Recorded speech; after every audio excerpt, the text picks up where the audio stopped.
করেন, আমার এই মাহফিলওয়ালারা সবচেয়ে বেশি যারা ফোন দেন, বেশি ফোন দেন, জ্বালায় এলায় যান, এই লিস্টের শীর্ষদের মধ্যে একজন আপনাকে এই মাদ্রাসার মোতামিম সাহেব।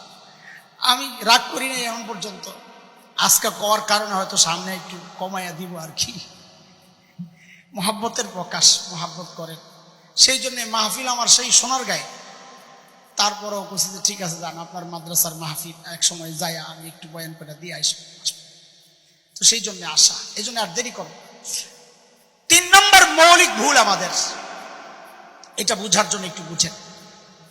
আমাদের এই বাহিরটা দেখে, আমার চেহারা আপনারা দেখতেছেন, টুপি দেখতেছেন, জামা, তো এই বাহিরটা দেখে মাখলুক, মানুষ, আর ভেতরটা দেখেন কে? হাদিসের কথা, মুসলিম শরীফের রিওয়ায়াত আসছে, ইন্নাল্লাহা লা ইয়ানজুরু ইলা সুওয়ারিকুম ওয়া আমওয়ালিকুম ওয়ালাকিন ইয়ানজুরু ইলা কুলুবিকুম ওয়া আ'মালিকুম। আল্লাহ তাআলা তোমাদের বাহ্যিক দেখেন না, মাল দেখেন না, আল্লাহ দেখেন তোমার আমল এবং তোমার কলব। তাহলে আল্লাহ দেখেন ভিতর, মানুষ দেখে, বলেন বলেন, আল্লাহ দেখেন ভেতর, মানুষ দেখে। আমরা কতটা খারাপ চিন্তা করেন। আমিও আছি আসামি, আপনারা মনে করেন আমি আসামি না, আমিও আসামি, আমি আগেই বলে নিচ্ছি। আমরা কতটা খারাপ, যেটা মালিক দেখেন, খালিক দেখেন, ওইটার মধ্যে ওইটাকে পরিষ্কার পরিচ্ছন্ন রাখার ফিকির আমাদের মাথায় নাই। যেটা মানুষ দেখেন, ওইটাকে সুন্দর করার জন্য আমাদের কত টেনশন আর কত পেরেশানি।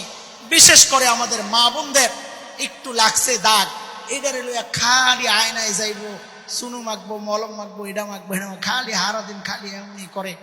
আরেক বড় বোনরে পরামর্শ চায়, বোনরে তোমারও তো বড় ছিল, কেমনি দূর করছো, একটু পরামর্শ দাও। কত পেরেশানি, অথচ আখলাক নষ্ট, ভেতর নষ্ট, তার কোনো পেরেশানি নাই। আমাদের বাহ্যিক সুরত পরিবর্তনের জন্য, এটাকে সুন্দর সাজায়া গুছায়া রাখার জন্য, পরিষ্কার পরিচ্ছন্ন রাখার জন্য আমাদের কত মেহনত, কত চেষ্টা, কত ফিকির। কিন্তু ভেতর সুন্দর করার জন্য, আখলাক আর চরিত্র, আমল আর কলব ঠিক করার জন্য আমাদের মাথায় কোনো ব্যথা নাই, নিশ্চিন্ত জীবন যাপন করছি। কথা ঠিক না বেঠ? আসামি দেখা ঠিক কর না আর কি, আমার বইলা বের করা লাগে। আমিও আসামি, আমরা এক দলে দলে এক ভাই। ওই যে বলেছিলাম, আল্লাহ নবী সাল্লাল্লাহু আলাইহি ওয়াসাল্লাম সাহাবীদের মধ্যে যে মৌলিক পরিবর্তনগুলো আনতে পারছিলেন বলতে আনছিলেন, এর মধ্যে এটাও একটা মৌলিক পরিবর্তন যে সাহাবায়ে কেরাম ইমানের আগে ছিল বাহির নিয়ে টেনশন, যে ইমান কবুল করছে বাহিরের টেনশন বাদ, এখন ভিতরের টেনশন লইয়াই তারা পেরেশান। এর একটা উদাহরণ ছোট্ট করে দিয়ে দিই তো বুঝাটা সহজ হবে। আল্লাহর নবীর এক সাহাবী হযরত মুসআব ইবনে উমাইর রাদিয়াল্লাহু আনহু, নাম কি? উলামায়ে কেরামের কাছে যেহেতু হাদিসের ঘটনা, উলামায়ে কেরামের কাছে নামটা পরিচিত। আপনারা হয়তো নতুন শুনতেছেন, বলেন আমার সাথে, কি নাম? মুসআব ইবনে উমাইর রাদিয়াল্লাহু আনহু।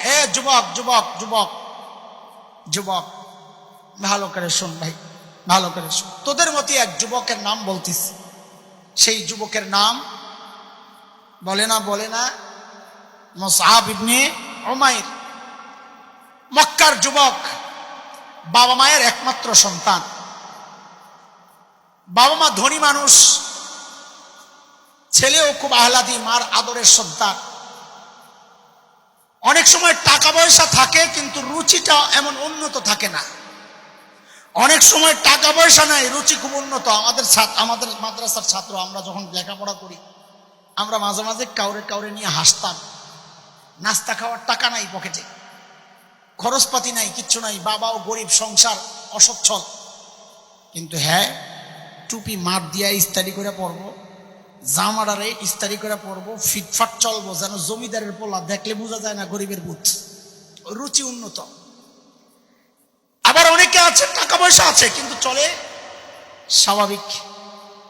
হযরত মুসআবের মধ্যে দুইটার সমন্বয়ই ছিল, টাকা পয়সাও ছিল, আবার রুচিবোধও ছিল। হযরত মুসআব পোশাক পরতেন, মক্কার সবচাইতে সুন্দর পোশাক, স্টাইল, চুলের স্টাইল আলাদা, সুঘ্রাণ ব্যবহার করতেন, সুগন্ধি সবচেয়ে সুন্দর